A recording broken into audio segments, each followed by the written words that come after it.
اعوذ باللہ من الشیطان الرجیم، بسم اللہ الرحمن الرحیم۔ ناظرین السلام علیکم، پروگرام کیجئے سوال لے کر میں ہوں آپ کا میزبان محمد فاروق نظر، اور اپنے تمام دیکھنے اور سننے والے ناظرین کو خوش آمدید کہتا ہوں۔ اپنے شرعی اور فقہی جو سوالات ہیں اور اپنے مذہب سے متعلق جو بھی جانکاری آپ اس پروگرام میں لینا چاہیں، اس حوالے سے آپ ہمیں ٹیلی فون کر سکتے ہیں۔ اور ماشاءاللہ ہدایت ٹی وی کے بہت سے پروگرامز میں ہمیں بہت کچھ سیکھنے کا موقع ملتا ہے، اور خاص طور پہ یہ بھی وہ پروگرام ہے جس کا کوئی خاص موضوع نہیں ہے۔ آپ کسی بھی حوالے سے اپنے مذہب کے حوالے سے رہنمائی لینا چاہتے ہیں، کوئی ذہن میں سوال اٹھے، کسی نے پوچھا ہو، تب بھی ہم آپ کے لیے حاضر ہیں۔ کچھ سوالات پچھلے پروگرامز کے بھی ہیں، اس حوالے سے بھی ہم آپ کے جوابات لیں گے انشاءاللہ، اور اسی کے لیے ہمارے ساتھ موجود ہیں جناب علامہ سید عباس عابدی صاحب۔ علامہ صاحب بہت شکریہ۔ اور فارمیٹ بالکل مختصر اور بالکل آپ اس سے واقف ہیں، سوال آپ کیجئے اور اپنے ٹی وی کی آواز آہستہ رکھیے تاکہ، اور مختصر الفاظ میں سوال پوچھیے، اس پر کوئی تبصرہ یا کوئی بھی اس حوالے سے بات ہے وہ الگ پروگرام ہوں گے انشاءاللہ۔ تو مختصر الفاظ میں آپ سوالات پوچھیے تاکہ ہم ان کا جواب پائیں، اور جب آپ سوال پوچھیں گے تو یہ نہ سمجھیں کہ آپ ہی اس سے رہنمائی حاصل کریں گے، تو ایک آپ اہم فریضہ سر انجام دیں گے۔ جو جواب انشاءاللہ علامہ صاحب سے ہم پائیں گے، اس کی وجہ سے بہت سے ویورز جو ہیں ان کا بھی بھلا ہو سکتا ہے۔ تو کسی سوال کو حقیر نہ سمجھیے کہ پوچھیں گے تو شاید کیا ہو جائے، اور جب سوال پوچھیں تو پھر انتظار بھی کریں۔ کچھ 8-10 سوالات ہمارے پاس آ گئے تو آخر میں جوابات بھی لیں گے۔ علامہ صاحب آپ کی اجازت سے جتنی دیر میں کالر آئے، ایک ای میل کے ذریعے سوال آیا ہے، اور ماشاءاللہ شاکر حسین صاحب نے کابل افغانستان سے، پہلے تو افغانستان میں ہمارا ٹی وی جا رہا ہے، ایک بہت اچھی بات ہے۔ انہوں نے یہ سوال پوچھا ہے کہ قرآن پاک میں کون سی آیت ہے جس سے معصومین سے مدد مانگنا ثابت ہے؟ بسم اللہ الرحمن الرحیم وبہ نستعین وہو خیر ناصر ومعین، الحمد للہ رب العالمین وصلی اللہ علی سیدنا سید الانبیاء والمرسلین حبیب الہ العالمین ابی الزہراء محمد و اہل بیتہ الطیبین الطاہرین المعصومین۔ اما بعد، سوال مدد مانگنے کا جو ہے وہ ڈائریکٹ تو ذاتاً اور حقیقتاً اللہ سبحانہ وتعالیٰ سے ہی مدد ہے، ٹھیک ہے، لیکن اس کی مدد اور ہمارے درمیان وسیلہ ہوتا ہے، صحیح، اور ہم اس بات کے قائل ہیں کہ اللہ سبحانہ وتعالیٰ نے اپنے معصوم بندوں کو اپنے اور بندوں کے درمیان وسیلہ قرار دیا ہے، اور خود اس نے وسیلہ تلاش کرنے کا حکم بھی دیا ہے۔ یہی اب جو سورہ ہم پڑھنے جا رہے ہیں، سورہ مائدہ کی آیت نمبر 35، جس میں اللہ سبحانہ وتعالیٰ نے فرمایا یا ایھا الذین آمنوا اتقوا اللہ وابتغوا الیہ الوسیلہ وجاہدوا فی سبیلہ لعلکم تفلحون۔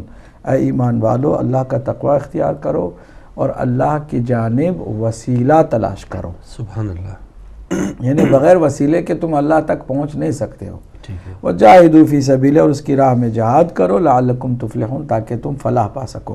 تو اس آیت کریمہ میں واضح طور پر حکم ہے وسیلے کے تلاش کرنے کا۔ اب وسیلہ اللہ اور ہمارے درمیان کون ہو سکتا ہے؟ یقیناً جس کا تعلق ایک طرف سے اللہ سے بھی ہو، دوسری طرف اس کے بندوں سے بھی ہو۔ وہ جو ہستیاں ہیں معصوم ہستیاں ہیں، پیغمبر اکرم صلی اللہ علیہ وآلہ وسلم، انبیاء کرام علیہ السلام، اور پھر جو 14 معصومین ہیں، یہ سارے کے سارے بہترین وسیلہ ہیں اللہ کی جانب۔ ماشاءاللہ۔ جی، اور ناظرین آپ نے اور ہمارے بہت سے محترم ناظرین نے جواب پایا۔ شاکر حسین صاحب، مجھے امید ہے آپ نے بھی سن لیا ہوگا۔ علامہ صاحب، کچھ بنیادی سوالات بھی پوچھے جاتے ہیں، وسیلہ سے متعلق بھی ہو گیا۔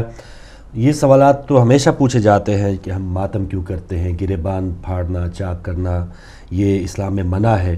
تو اس حوالے سے جتنی دیر میں کالر آئے تو ایک بار پھر اگر وہ لوگ جو پہلی بار یہ پروگرام دیکھ رہے ہیں یا ان سے بار بار یہ سوالات کیے جاتے ہیں تو ان کے لیے آپ۔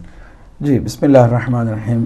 بہت تقریباً زمانے سے، عرصے دراز سے ماتم اور عزاداری پر انگلی اٹھاتے ہوئے لوگوں کے سوالات بار بار کیے جاتے ہیں، جبکہ جواب انہیں بہت دفعہ دیے جا چکے ہیں، لیکن مزید ہم ان کی تسلی کے لیے بتاتے ہیں کہ اگر اپنی کسی مرنے والے پر رونا اور دنیا سے بچھڑنے کو بہت بڑی مصیبت سمجھنا اور موت سے خوش نہیں ہونا، بلکہ اللہ کی جانب سے جو ایک حکم ہے موت کا جو کہ برحق ہے موت، اس کے خلاف گریہ کرنا، سر و سینے کو پیٹنا، چاک گریبان کرنا، ماتم کرنا، یہ یقیناً جائز نہیں ہے. ہمارے یہاں بھی اس سے شدت سے منع کیا گیا ہے. لیکن کچھ ہستیاں ایسی ہیں کہ جن ہستیوں کے مصائب پر رونا، گریہ کرنا اور ماتم کرنا نہ تنہا بری بات نہیں ہے بلکہ ہمارے حق ہونے کی دلیل بھی ہے. احتجاج کا بہترین طریقہ یہی ہے کہ انسان ان ظالموں کے خلاف کھڑے ہو اور اپنے سینہ کوبی سے وہ احتجاج کرے مظلوم کی حمایت میں. یہ کوئی اپنی ذات پر گریہ نہیں ہے کہ جو حرام ہو. یہ جو بعض روایات کو غلط طریقے پر، غلط جگہ پر فٹ کرنے کی کوشش کرتے ہیں کہ حضور نے فرمایا 3 دن سے زیادہ سوگ نہیں ہونے چاہیے اگر کوئی مر جاتا ہے. جی ہاں، عام بندے مر جائیں تو 3 دن سے زیادہ سوگ بنانے کے قابل بھی نہیں ہے. آپ زیادہ ان کے لیے سوگ نہ منائیں. لیکن کچھ ایسی ہستیاں ہیں کہ قرآن کہتا ہے کہ کچھ ایسی ہستیاں ہیں کہ آسمان ان پر گریہ کرتا ہے. اللہ اکبر. اب آپ سوچئے کیا حضرت رسالت مآب صلی اللہ علیہ وآلہ وسلم نے پورا 1 سال سوگ نہیں منایا جناب خدیجہ سلام اللہ علیہا اور حضرت ابو طالب کی رحلت پر؟ تو وہ بھی عام انسانوں میں سے. لیکن کچھ ہستیاں ایسی ہوتی ہیں کہ جن ہستیوں کی جدائی پر ایک نبی جو عالمین کے لیے رحمت بن کر آیا ہے وہ 1 سال گریہ کرتا ہے، 1 سال سوگ مناتا ہے. اور سب نے لکھا ہے عام الحزن کا مطلب یہ ہے کہ 1 سال. پھر جناب حمزہ سید الشہداء علیہ السلام کی شہادت پر جنگ احد میں جو ہوئی، سرکار نے نہ تنہا خود گریہ کیا بلکہ صحابہ کرام کو اس بات کی طرف راغب بھی کیا کہ تمہیں کیا ہو گیا ہے کہ تم اپنے اپنے عزیزوں کی لاش پر گریہ کرتے ہو لیکن سید الشہداء پر آنسو نہیں بہاتے ہو، میرے چچا سید الشہداء حضرت حمزہ پر. تو لوگوں نے باقاعدہ پھر مرثیہ پڑھا، گریہ کیا، ماتم کیا. اور یہ ثابت ہے تاریخ سے بھی اور حدیث سے بھی.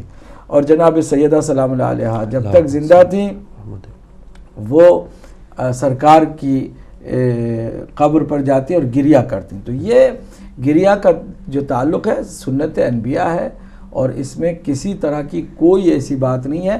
عام لوگوں پر رونا اور ہوتا ہے اور خاص عظیم اللہ والوں پر رونا اور ہوتا ہے. جی جزاک اللہ.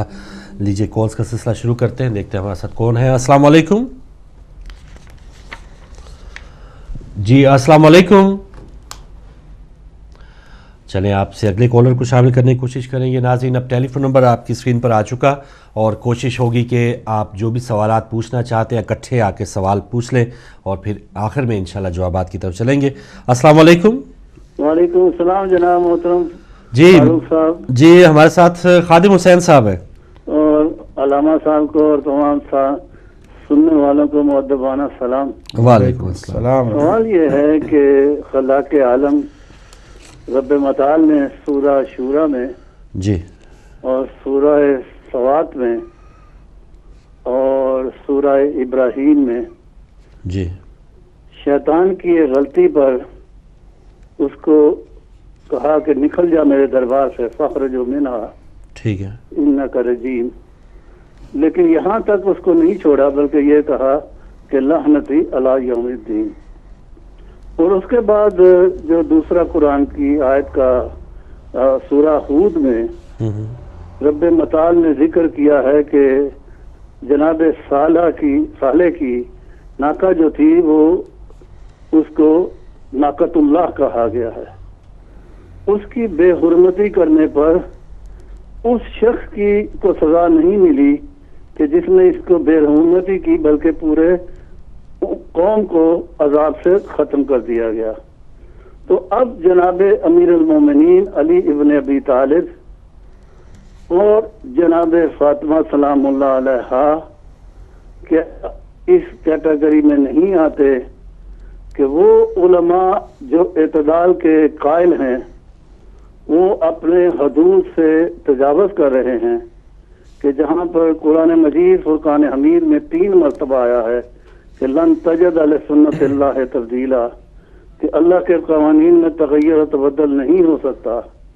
کیا ان کو دوبارہ کلمہ شہادت نہیں پڑھنا چاہیے کیونکہ حدود قرآن سے اور قرآن اللہ کے حکم کے خلاف وہ کہہ رہے ہیں کہ جی ان کو معافی دے دینی چاہیے، جبکہ معافی اس کی نہیں ہے۔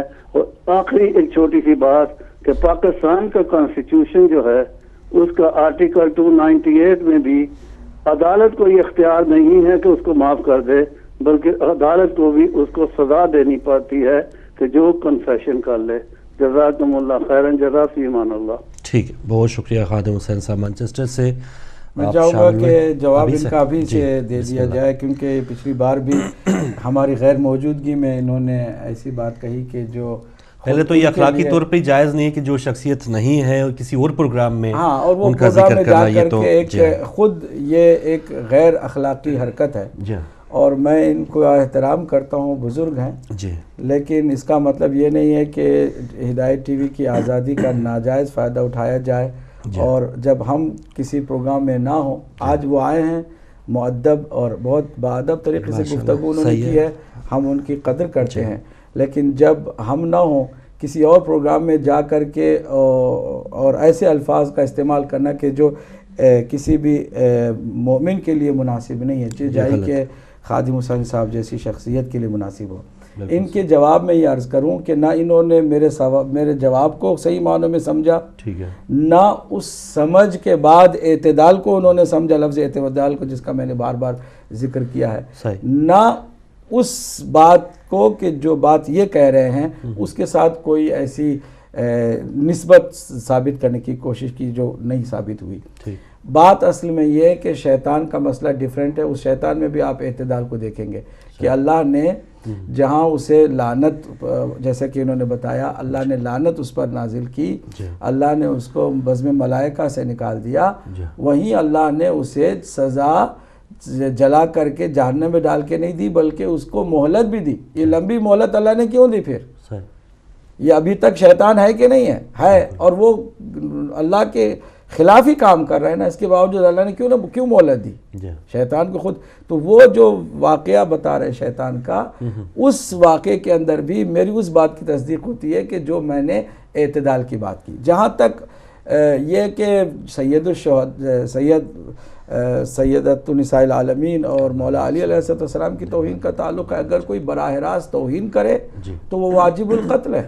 یہ کس نے یہ کہا ہے کہ ان کی توہین کرنے والا جو ہے وہ بخشا جا سکتا ہے؟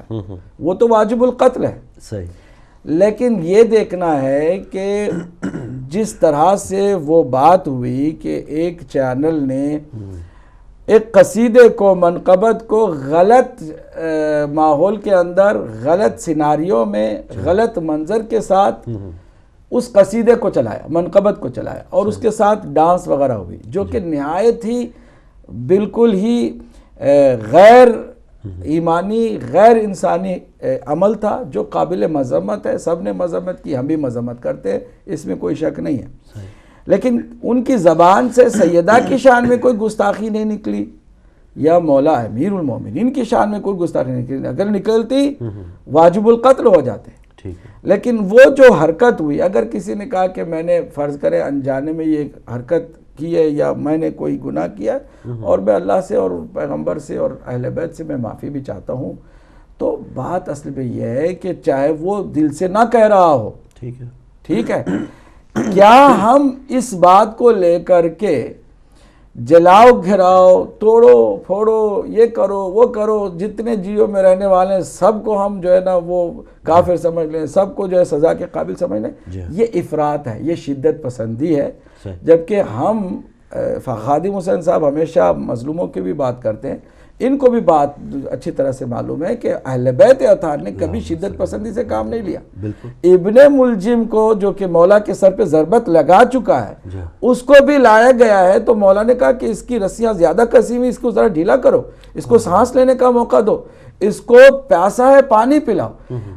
وہ مولا کائنات کہ جن کے اوپر ضربت لگا رہا ہے، وہ قاتل پکڑا گیا ہے، اس کے باوجود ان کے ساتھ کیا ہو رہا ہے؟ یہ اخلاق اہل بیت کا ہم کیوں بھول رہے ہیں؟ ہم اہل بیت اطہار کے پیروکار ہو کر کے کیوں ہم شدت پسندی کی طرف جا رہے ہیں؟ کلمہ دوبارہ پڑھنے کا کیا مطلب ہے کہ میں نے کوئی کفر کہا، کوئی کفر زبان سے نکلا، اس کا یہی مطلب، اگر اعتدال کو کفر کہتے تو پورا دین اعتدال پر ہے، ہمارا دین اسلام اعتدال کی بنیاد پر ہے، نہ افراط ہے نہ تفریط ہے۔ جس دین میں شدت پسندی نہیں ہے، انتہا پسندی نہیں ہے، وہ اعتدال کا دین اسلام ہے۔ اگر اسلام کی بات کوئی کرے تو وہ دوبارہ کلمہ پڑھے، ہم تو ہر دن کلمہ پڑھتے ہیں، ہر صبح پڑھتے ہیں کلمہ۔ میں کہتا ہوں کہ کلمہ تو ان کو بھی پڑھنا چاہیے، سب کو پڑھنا چاہیے، اچھی بات ہے، لیکن یہ سمجھ لینا کہ کوئی کافر ہو گیا ہے اپنی طرف سے بیٹھ کے، یہ جہل مرکب ہے۔ میں ان کے احترام کے ساتھ کہہ رہا ہوں کہ وہ خود تھوڑا سا اپنے بارے میں بیٹھ کے سوچے کہ انہوں نے یہ کیا کہہ دیا۔ بلا وجہ کسی کے ساتھ شدت پسندی کرنا اور کوئی ایسی بات کرنا، کس نے گستاخوں کی سپورٹ کی ہے؟ میں نے کبھی اس میں کی ہے؟ میں نے کہا اعتدال پہ چلو، اگر انہوں نے معافی مانگی ہے، باقی جو مسائل ہیں ان پر بھی توجہ کرو، کسی اور کو سزا۔ ہمارے ہاں تو یہ کہ اگر ایک قاتل آپ کے بیٹے کو، آپ کے رشتہ دار کو، عزیز کو، بھائی کو قتل کر دیتا ہے اور وہ بھاگ جاتا ہے، اس قاتل کا جو سگا بھائی ہے نا یا بیٹا آپ کے ہاتھ آ جاتا ہے، تو آپ کو اجازت ہے کہ اس کو نقصان پہنچائے؟ یہ دین ہے، یہ تعلیم دین کی تعلیم ہے۔ یہ نہیں کہ سب کو آگ لگا دو، سب کو جلا دو، سب کو تباہ کر دو، سب کو سزا دے دو، یہ ہمارا دین نہیں، یہ یزیدیوں کا ہے۔ اچھا علامہ صاحب، ایک جو سوچ ہے، ظاہر ہے خادم حسین صاحب بھی کئی لوگوں کو وہ نمائندگی کر رہے ہیں کہ سوچ شدت پسندی جو ہے یہ کیوں اتنی حاوی ہوتی جا رہی ہے کہ آپ جیسے علماء کرام یا کوئی بھی اگر حق کی بات اگر کوئی کرتا ہے، الٹا بجائے کہ وہ ریسیو کرنے کے، کہ الٹا اس سے کچھ سیکھنے کے، الٹا انہی سے کہا جا رہا ہے کہ آپ کلمہ پڑھ لیں۔ جی ہاں، یعنی یہ شدت پسندی ہے نا، اور پھر یہ کہ اپنے آپ کو عقل کل سمجھنا، یہ کہ بھئی قرآن کی آیتیں ہیں، اگر علماء بہتر نہیں جانتے ہیں، آپ بہتر جانتے ہیں، اور ان کو الٹا کہہ رہے ہیں کہ آپ کو یہ نہیں کرنا چاہیے تھا، وہ نہیں کرنا چاہیے تھا، تو یہ بھی ایک عجیب قسم کی، اب میں کیا بتاؤں، لفظ جو ہے وہ میں احتیاط سے ادا کرنا چاہوں گا کہ یہ ایک قسم کی مصیبت ہے جو معاشرے میں پائی جاتی ہے، شدت پسندی کہیں بھی ہو۔ میں تو شدت پسندی کے خلاف، اصل میں تمام انبیاء نے کوشش کی ہے شدت پسندی سے کام نہ لیں۔ ناقے کو جو قتل کیا گیا حضرت صالح کا، اور ناقے کے قاتل کو نہیں بلکہ پوری قوم کو سزا دی گئی، اس لیے کہ پوری قوم نے اس کام کی طرفداری کی، اس اللہ کے ایک نشانی کو قتل کرنے میں قوم نے بھی ساتھ دیا، اس لیے قوم پر عذاب آیا۔ یہ نہیں ہے کہ کسی ایک کے جرم کو اللہ نے سب کے اوپر ڈال کے سب کو سزا دے دیا، یہ اللہ کا اصول نہیں ہے۔ اللہ اگر آپ نے گناہ کیا تو آپ کی سزا آپ کے بیٹے کو بھی نہیں دے گا، آپ کے بھائی کو بھی نہیں دے گا، آپ کے والد کو بھی نہیں دے گا، چاہیے کہ پوری قوم کو دے دے۔ وہ معاملہ بالکل ڈیفرنٹ ہے۔ تو ہر ایک مسئلے کو سمجھنا چاہیے۔ اور میں ایک معذرت کے ساتھ لفظ عرض کروں گا، جی سر، خادم حسین صاحب سے بھی معذرت کرتا ہوا کہ تھوڑا بہت میری اس درد بھری جو ہے التجا پر توجہ کیجئے۔ ہمارے ہاں قیاس حرام ہے۔ ٹھیک، قیاس کیا ہے؟ ایک دوسرا موضوع، اس موضوع کا حکم جو ہے لے کر کے ہم کسی اور موضوع پر بھی لا کر کے کمپیئر کرنا شروع کر دیتے ہیں، جبکہ اس موضوع کا کچھ اور ہی مطلب ہوتا ہے، اس کا کچھ اور ہی مطلب ہوتا ہے۔ اسے کہتے ہیں قیاس کرنا، اور یہ سب سے پہلے قیاس کرنے والا شیطان ہے، ابلیس ہے، جس نے یہ سمجھ لیا تھا کہ وہ مٹی سے بنا ہے، میں آگ سے بنا ہوں، آگ جو ہے مٹی سے زیادہ اہم ہے کیونکہ مٹی میں کوئی حرکت نہیں ہے اور آگ میں حرکت ہے، لہٰذا مٹی سے آگ افضل ہے، اور افضل جو ہے کبھی مفضول کے سامنے نہیں جھکتا۔ یہ قیاس کر لیا۔ یہی قیاس جو ہے نا بعد میں چل کے اہل سنت کے کچھ علماء نے اور کچھ اماموں نے کیا، جو امام جعفر صادق علیہ السلام کے مقابل میں تھے۔ امام نے ان کو یہی بات سمجھائی کہ قیاس مت کیا کرو، کبھی بھی کسی کی بات کو کسی پر مت تھوپو، اس کا موضوع الگ ہے، اس کا موضوع الگ ہے، موضوع الگ الگ ہو تو حکم جو ہے وہ اس کو اس کے دائرے میں رکھ کے دیکھو، بجائے اس کے کہ وہ ایک چیز اٹھا کے دوسری طرف۔ ناقے کا حضرت صالح علیہ السلام کے ناقے کا قتل کرنا کہاں، اور یہ ایک میوزک چلا دینا اور ایک توہین آمیز حرکت جو ہوئی وہ کہاں، اس کا کیا تعلق ہے اس کے ساتھ؟ وہ ایک اللہ کی صریح نشانی کو قتل کرنے والے لوگ ہیں، قتل کرتے ہیں۔ یہاں نام شخصیتوں کی کے استعمال کر کے غلط حرکت کرتے ہیں، حرکت غلط ہے، لیکن انہوں نے یہ نہیں کہا نعوذ باللہ کہ مولا علی یا حضرت سیدہ کو ہم نہیں مانتے۔ ایک عدم توجہ تھی، ان کو خیال ہی نہیں تھا کہ کیا ہو رہا ہے، بالکل غلط ہوا، اس کے باوجود سزا ملنی چاہیے۔ بے شک یہ تو ہم نے کبھی نہیں کہا کہ سزا نہیں ملنی چاہیے، معافی مانگنے پر بھی سزا ملنی چاہیے، لیکن افراط تفریط دونوں سے بچیں آپ۔ کسی اور کو مار دینا، کسی اور کو جلا دینا، ابھی ایک صاحب نے تو آ کے کہا کہ جناب جیو ٹی وی کا دیکھنا بھی حرام ہو گیا۔